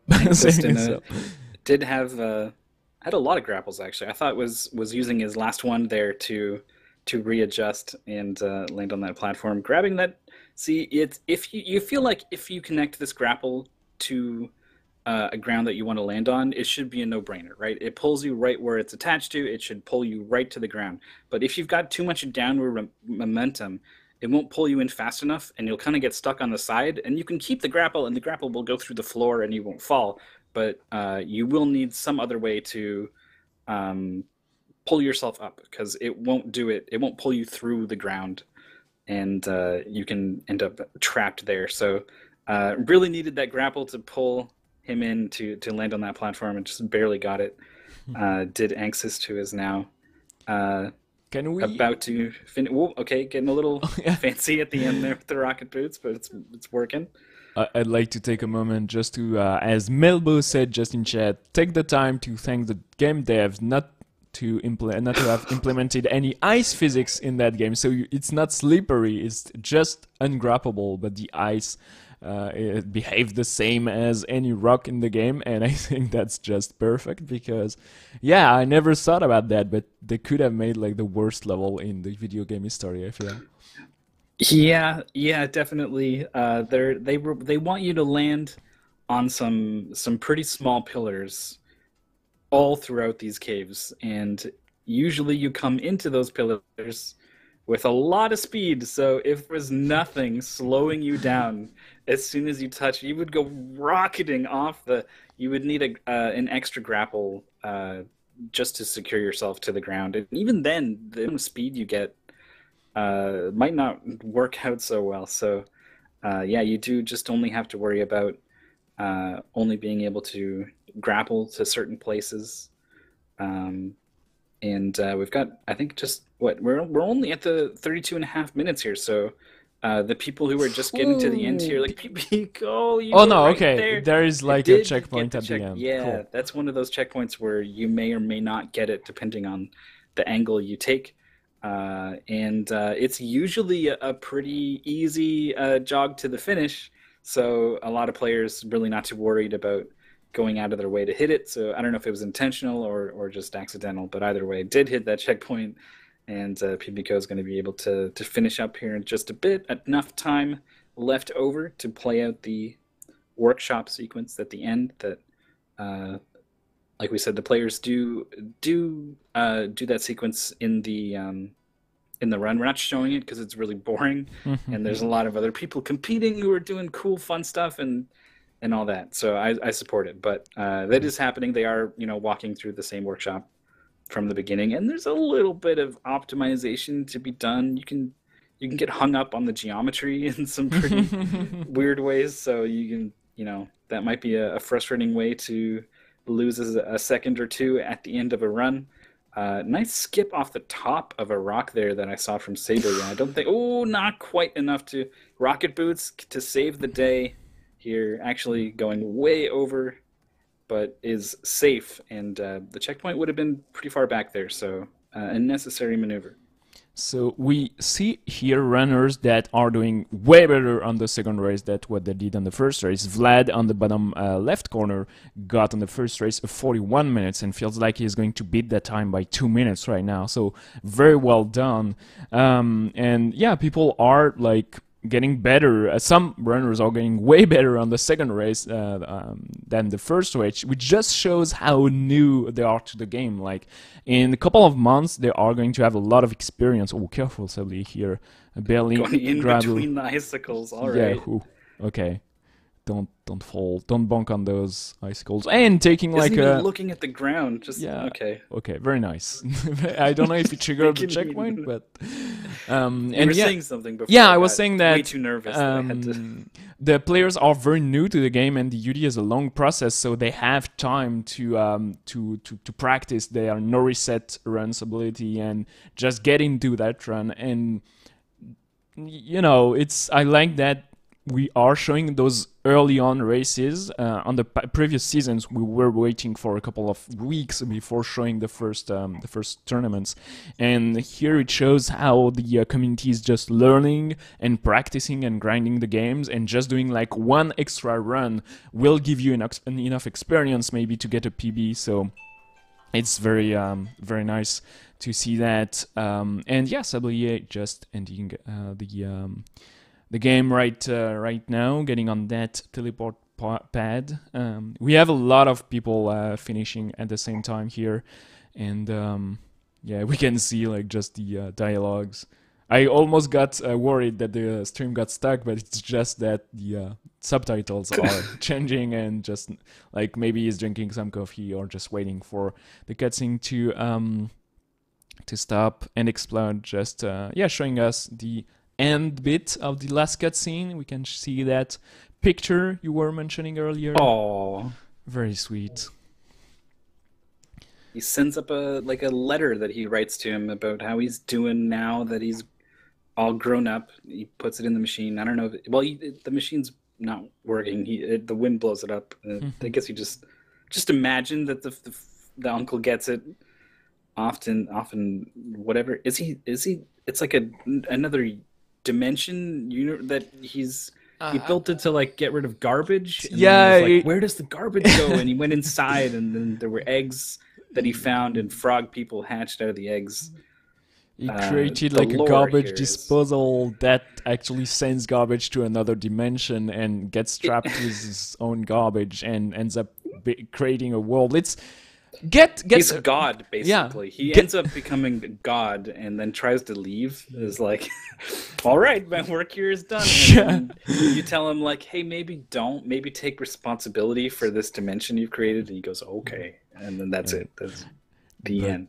If you like to play through that game, it's a fun experience. If you want to do like the 100% all achievements plus all secrets and stuff like that, it's going to take you about like 8 hours. If you just rush through the game, it's going to take you about 3 hours, and your second run is going to be like 1 hour and a half, and the time goes down very quickly. So yeah, sure, get that game, join the UD, but we are getting very close to the reveal of the new 2 games. But first of all, let's take a peek at how well the runner did on those 2 races. So no surprise, Jant with 2 fantastic runs.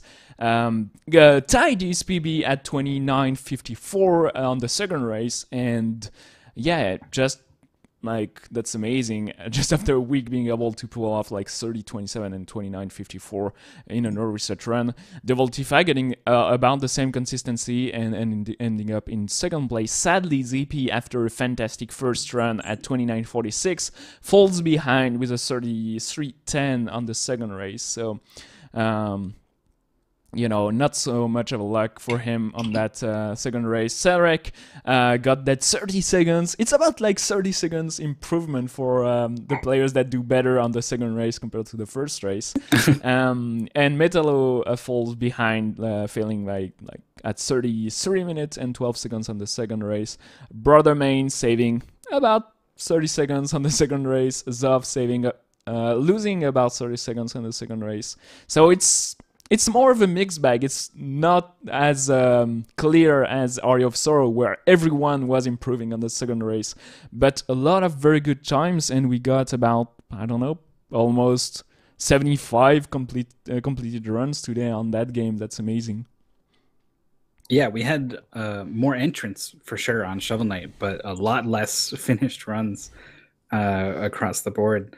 I'm noticing some PBs here, even at the top. Jant's 29.54 either is or tied PB, yeah. PB. Devil Tifa's 30.11, also a PB. Cellrex 31.18 PB. ZP's previous run was 4 seconds off. Like, everyone is still getting better at this game. The consistency is pretty awesome. Yeah. What do we got here that we're zooming down? This is like the 6 minute improvement from Sable, yeah?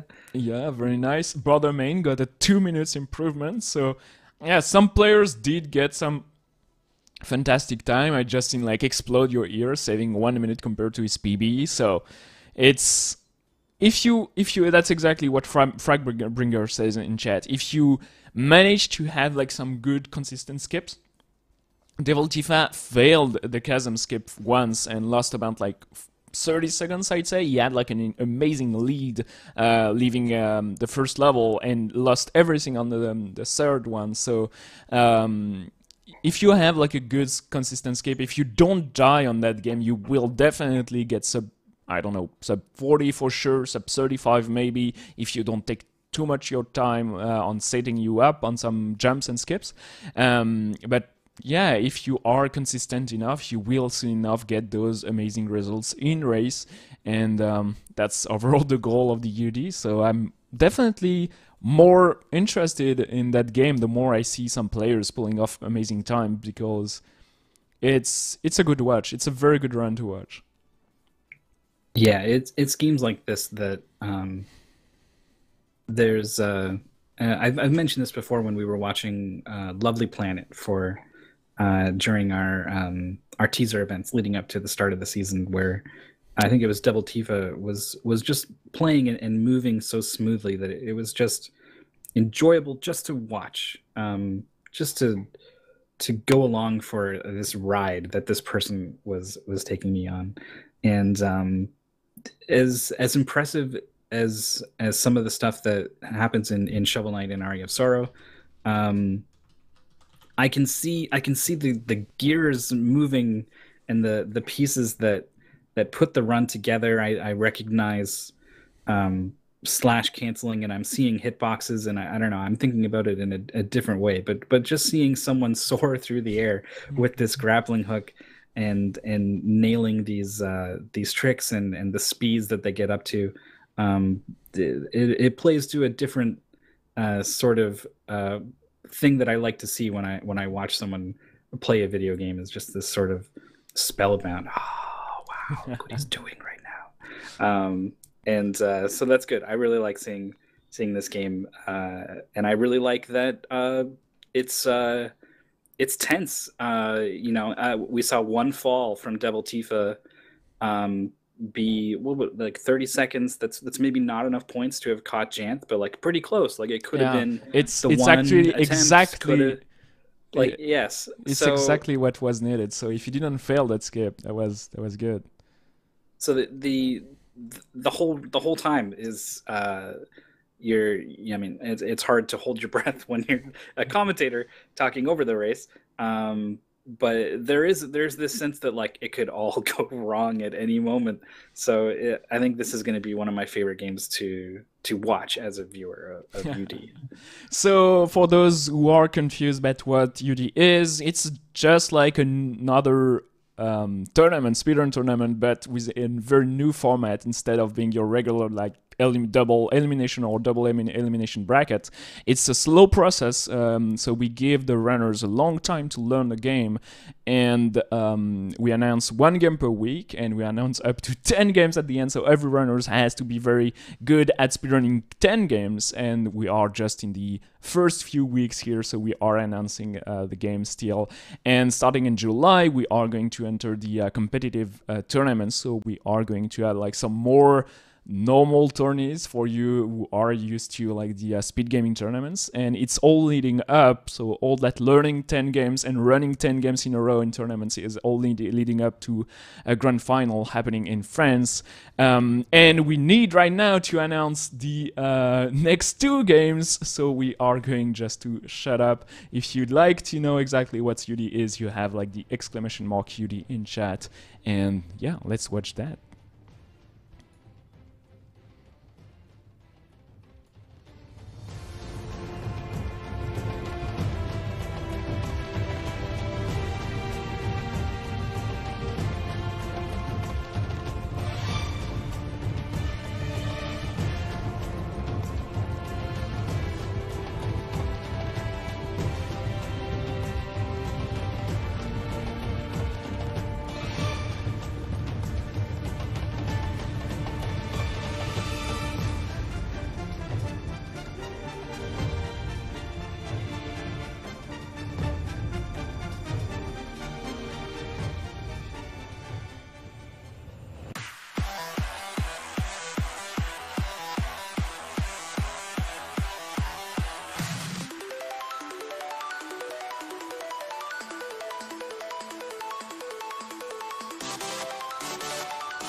So the first game is that weird game with no like huge world record holder. It's just like one runner on the leaderboard, and it's, you know, we needed that weird game, and that's it. Spectral Ball is definitely that Monkey Ball without a monkey, that Metroid Prime without either Samus or Metroid. It's just like your regular Marble Blast, but revisited in like 2010.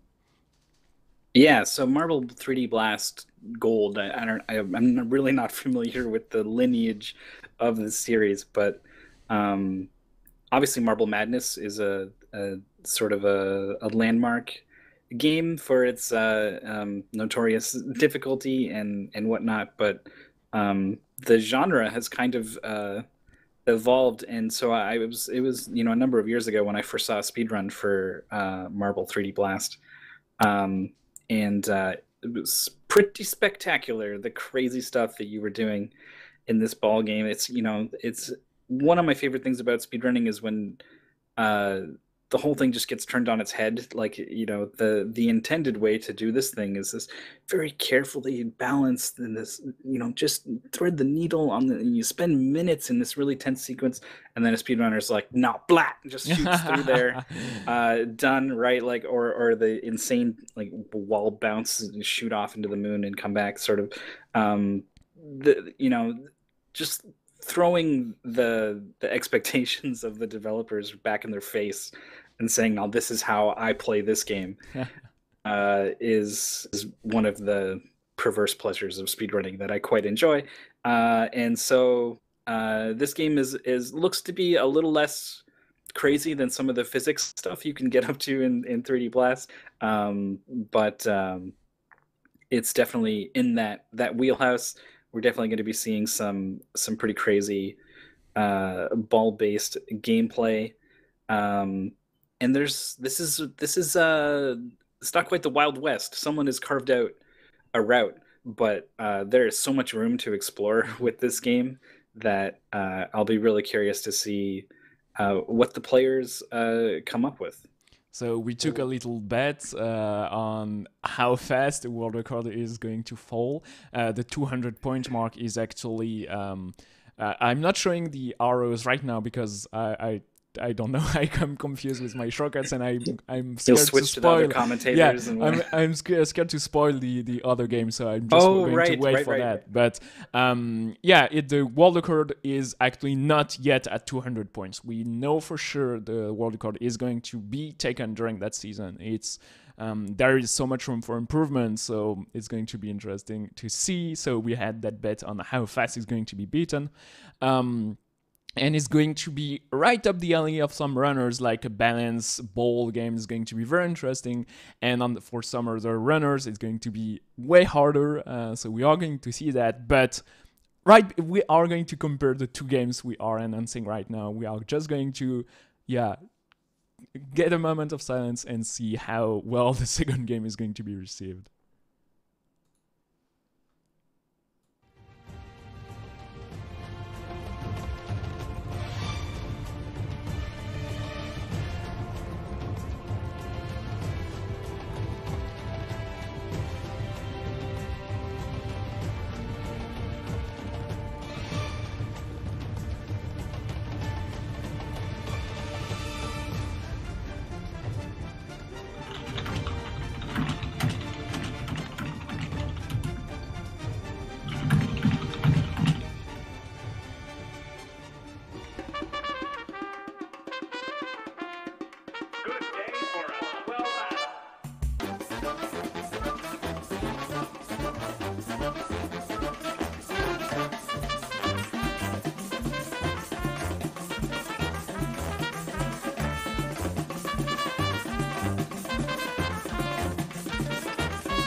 Okay, Cuphead is the second game.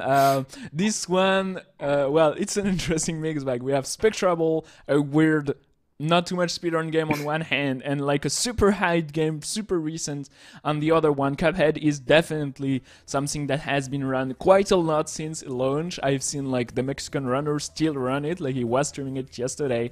The category though is important. We are running on the current patch, so no weapon swapping, no swapping, mashing like crazy all your face button at the same time.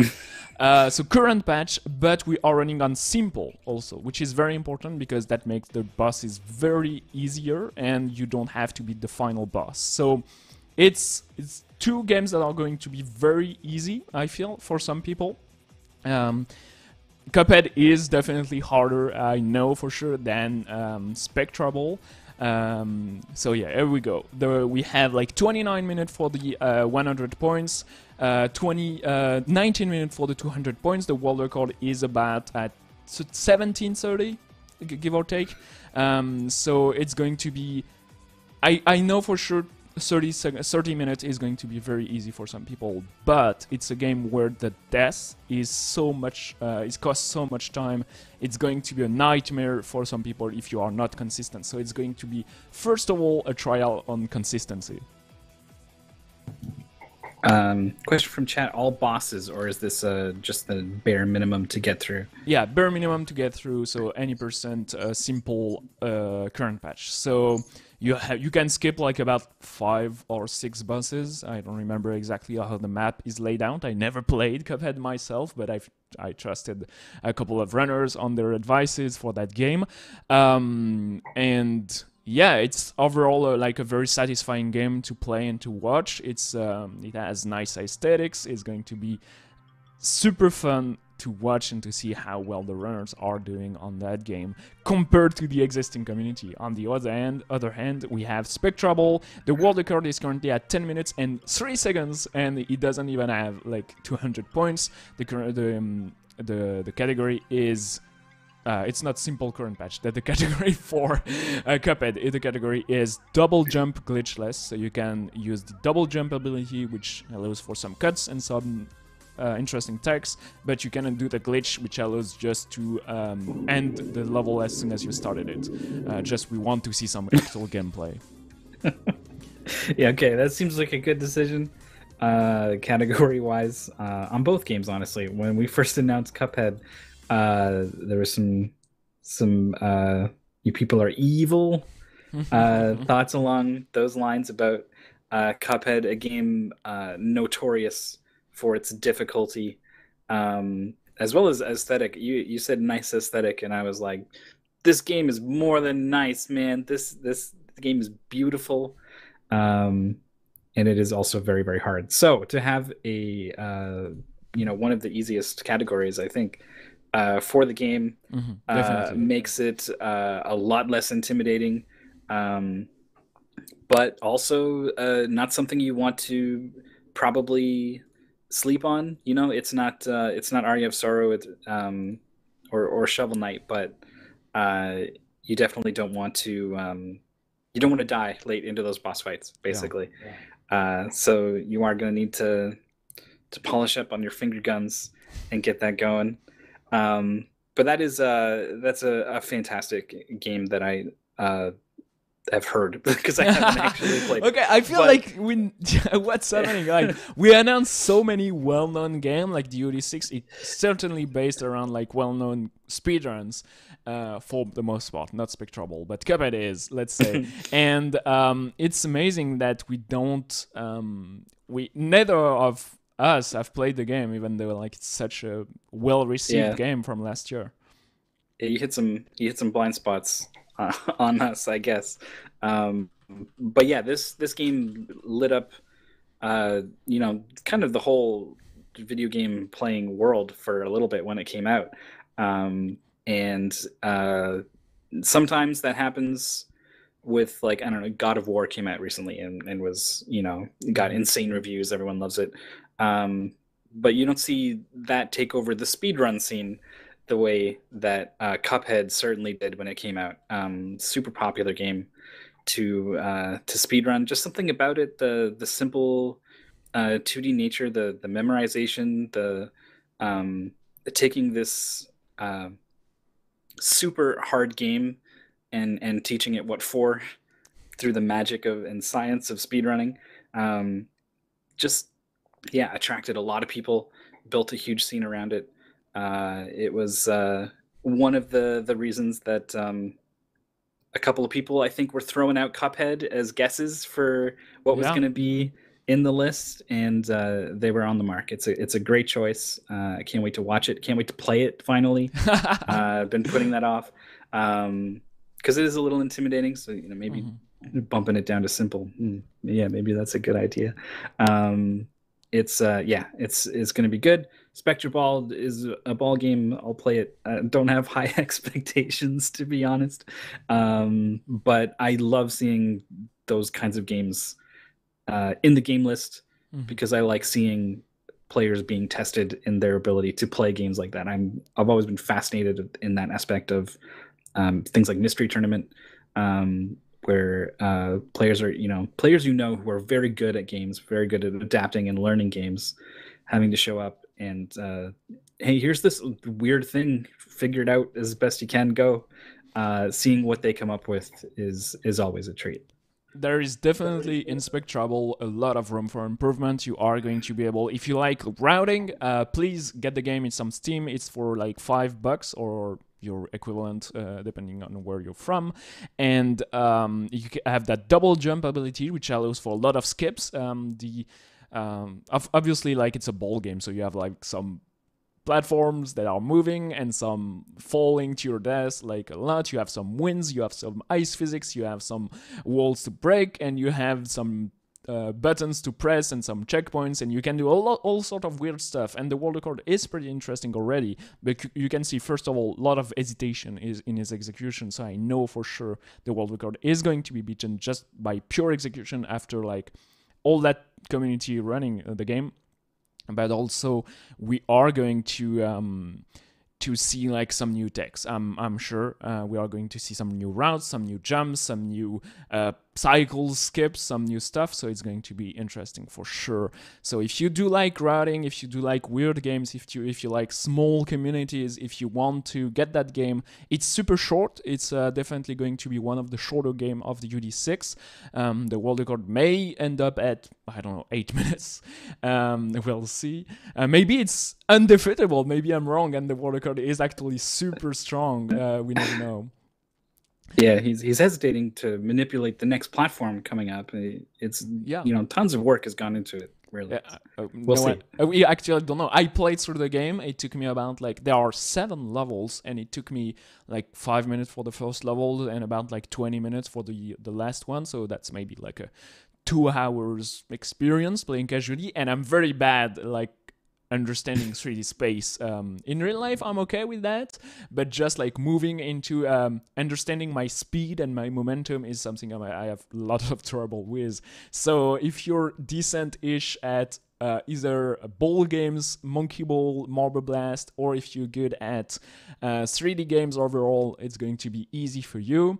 So yeah, good experience overall. And Cuphead is also short. It's not the shorter game of the list, of the game list of the UD6, obviously, but people will be able to beat that 20 minutes mark, I feel, quite quickly. Do note that those are in-game time, so you have like the loading screens are quite long in Cuphead, so you do have to take that live split module and get that auto splitter working if you want to have like a consistent timing method, because it's usually working for most of the people. Like live split is a good software, and being able to remove the load automatically and not going through your PB and recounting down the load is definitely a good thing. But yeah, lots of loading screens. If you do have like a slower computer, we do not want you to get like, I don't know, 2 minutes more to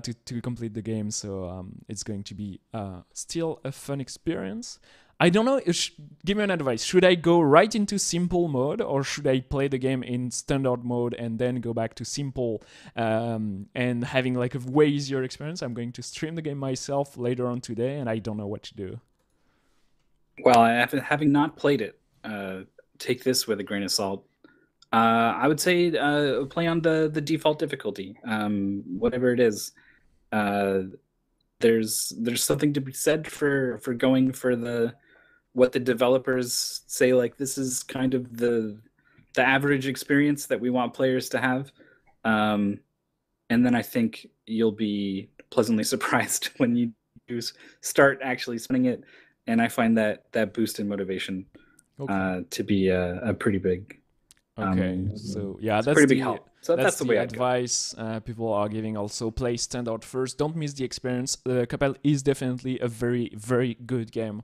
If you do like that run and gun boss rush style, it's going to be right up your alley.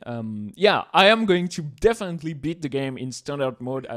I do play the games. I learn in speedrun DUD like casually on the side. I beat like Eye of Sorrow earlier with like the randomizer to have like a new exploration experience. But yeah, Cuphead, I don't know, and standard is going to be what I'm going to stream later today then. All right, I might do Spectre Ball first. It depends. I don't know. It's not important. It's not important.